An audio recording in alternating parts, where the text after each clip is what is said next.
Hi hello SM क्रिएटेशनमध्ये सगळ्यांचं स्वागत आहे. तर चला आज आपण पोहे बनवणार आहोत. तर इथे मी पोहे स्वच्छ निवडून असे स्वच्छ धुवून घेतलेले आहेत. असे धुवून घ्यायचे आणि थोडे भिजू द्यायचे, त्याला नरम होऊ द्यायचे. आणि त्याच्यासाठी लागणारं साहित्य आहे कांदा, हिरवी मिरची, कढीपत्ता, कोथिंबीर. एवढं साहित्य मी घेतलेलं आहे. तर चला आपण पोहे कसे बनवायचे ते बघूयात. तिथे मी कढई ठेवलेलं आहे, त्याच्यात 2 चमचे तेल टाकून घ्यायचं आहे. इथे बघू शकता 2 चमचे तेल आपण टाकून घेतलेलं आहे. अर्धा चमचा आपण राई टाकून घ्यायची, अर्धा चमचा जिरे टाकून घ्यायचे. राई तडतडून झाली की अर्धा चमचा आपण जिरे टाकून घेणार आहोत. आणि आता आपण कांदे टाकून घ्यायचे. आपण याच्यामध्ये शेंगदाणे पण टाकून घेणार आहोत. कांदे छान असे परतून घ्यायचे फोडणीमध्ये. बघू शकता कांदे आपण तेलात टाकून घेतले आहे, छान असे परतून घ्यायचे. तर चला आता आपण त्याच्यामध्ये शेंगदाणे पण टाकून घेणार आहोत.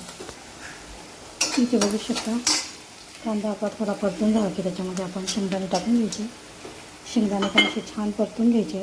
तर चला आता याच्यामध्ये आपण कांदे आणि शेंगदाणे छान अशा परतून झालेले आहे. तर आता याच्यामध्ये आपण हिरवी मिरची टाकून घ्यायची. हिरवी मिरची पण अशी छान परतून घ्यायची. इथे बघू शकता कांदे, हिरवी मिरची आणि शेंगदाणे आपले छान असे परतून झालेले आहे. इथे मी कढीपत्ता टाकून घेते. कढीपत्ता टाकून घ्यायचा.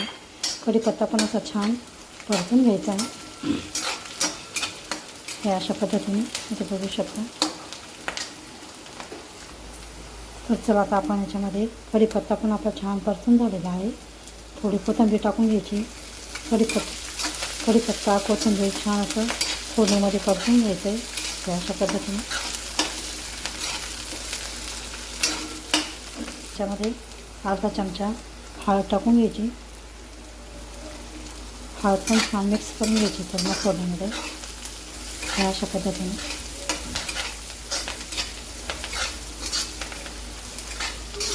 हे सगळं साहित्य आपलं छान असं परतून झालेलं आहे.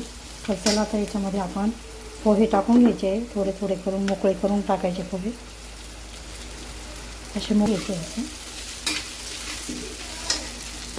इथे बघू शकता सगळे पोहे आपण टाकून घेतलेले आहे. आता हे सगळे छान असे पोहे सगळे मिक्स करून घ्यायचे पूर्ण पोहे फोडणीमध्ये. इथे बघू शकता अशा पद्धतीने असे छान आपले पोहे तयार होतात. आणि सकाळी नाश्त्यासाठी एकदम उत्तम असा नाश्ता आहे, झटपट तयार होणार आहे. तर इथे बघू शकता अंदाजानुसार 1 चमचा मी इथे मीठ टाकते. मीठ टाकल्यानंतर याला छान असं परतून घ्यायचे. मीठ मिक्स करून घ्यायचे पूर्ण पोह्यांमध्ये. पोहे तयार झालेले आहे. तिथे बघू शकता हा नाश्त्यासाठी एकदम उत्तम उपाय आहे.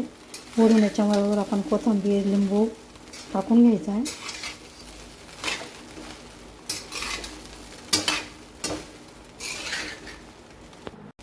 तिथे बघू शकता वरून आपण कोथिंबीर टाकून घ्यायची. असे छान आपले पोहे तयार झालेले आहेत. आणि अंदाजानुसार याच्यामध्ये मीठ टाकून घ्यायचं आहे. तिथं मी 1 चमचा मीठ टाकून घेतलेलं आहे.